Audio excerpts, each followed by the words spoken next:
Here goes a video on slope. What is slope? Well, slope represents the steepness of a line. Now, in geometry, we're going to be working with slope mostly on a coordinate plane. And on a coordinate plane, it's the rate of change in the x and y. As you know, coordinates are written in x comma y. So when you have 2 points, it's going to just measure the change of the y and the x. So a couple of ways you're going to see slope represented. Sometimes you're going to see slope abbreviated with the letter M. That just represents slope. The change in y over the change in x is a way your fraction is going to be written, or your ratio. And another way you're going to hear slope talked about is its rise over its run. Again, it's all basically the ratio of how far it's going up and down over a horizontal distance. Okay, now we're going to have 4 different types of lines in slope. So we have 4 different lines here. One of them is going up as you read it from left to right. This one's going down as you read it from left to right. This is just a flat line or a horizontal line, and we have a vertical line. So when you think about slope and reading a line, the slope is going to be represented as either positive, negative, 0, or undefined. And that's going to tell you what type of line it is. So, again, always read left to right, just like you read the words on a book or on a piece of paper. We always read left to right. You read a line from left to right. So if it is going up as you read from left to right, that is a positive slope. And the type of line is it's increasing. If you go down as you go from left to right, well, then that's going to have a negative slope or a decreasing line. A horizontal line is just a flat line. It doesn't increase or decrease, but you can still stand on it. So therefore, it has 0 slope, and it's just a horizontal line. A vertical line has an undefined slope because it is rising and running, but it's just going straight up and down. You can't stand on it. You can't ski on it. It is a vertical line, so it has an undefined slope. And we'll talk more about that when we get to it algebraically. So how do we calculate slope on a coordinate plane? Well, we have a formula. It's y2 minus y1 over x2 minus x1 when you have 2 coordinates. Now, what coordinate you pick for coordinate 1 or coordinate 2 really does not matter.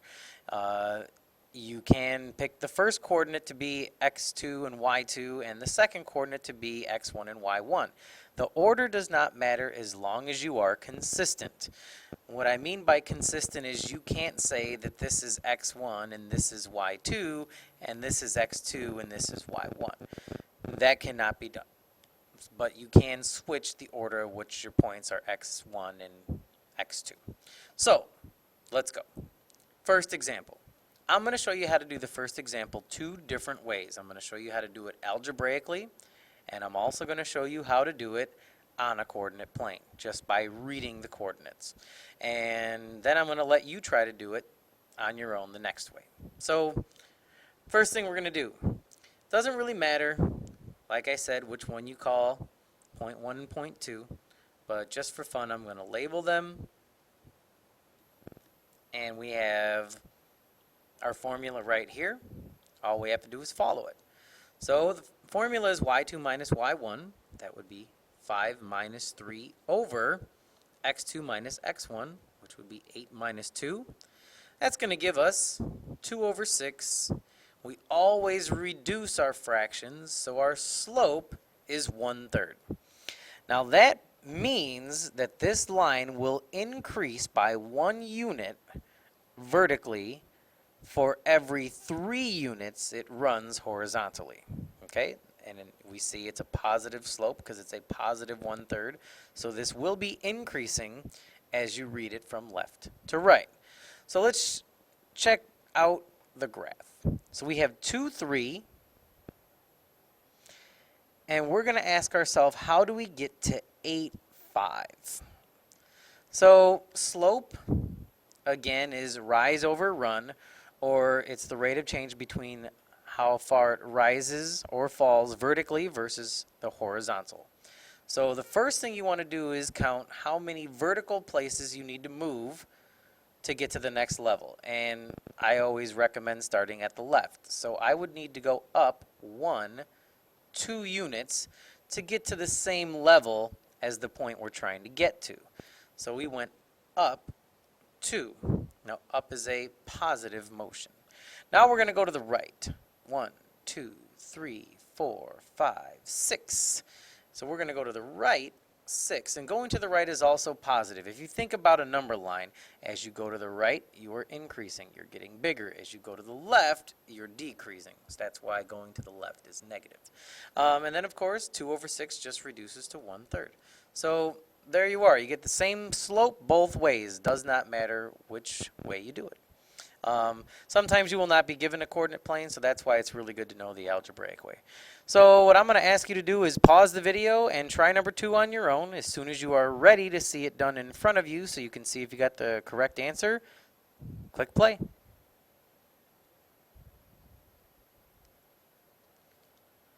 All right, let's see how you did. Y2 minus Y1 over X2 minus X1. So that's going to be a negative 9 minus 1 over 5 minus 1. That'll give us a negative 10 over 4, which is equal to a negative 5 over 2. So the slope of this line is negative 5/2. And if you tried this on the graph, we would have 1, 1. And then we would have our 5, negative 9. And then again, first you count the vertical motion. So we would have to go down 1, 2, 3, 4, 5, 6, 7, 8, 9, 10. So you would go down 10 over, and then you would go to the right. 1, 2, 3, 4. So going down again is negative. So this is negative 10/4, which still reduces to negative 5/2. So there you go. Algebraically and graphically, you're still going to get negative 5/2 for the slope. Last 2 examples. These are the horizontal and vertical line examples that we'll just go over really quick. If you look at these, you're going to have Y2 minus Y1, which is going to give you 6 minus 6 over negative 2 minus a negative 8. That'll give you 0 over 6. Now 0 divided by anything is 0. That's why the slope of a horizontal line is 0. If you thought about it graphically, we would have negative 8, 6, and we have negative 2, 6. So we're not rising or falling at all. We're just going horizontal. Okay, so a horizontal line has a slope of 0. Now the next example will kind of explain why we say that a vertical line has an undefined slope.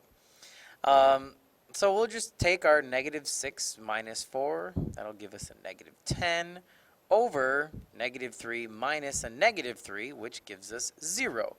And by now you've heard that you can never divide by 0. Dividing by 0 is undefined because nothing times 0 is going to give you a negative 10. So that's why a vertical line, again, if you looked at this graphically, negative 3, 4 to negative 3, negative 6, it is just a vertical line. You are not moving to the right or left at all. And since you cannot divide by 0, that's why we say that the slope is undefined.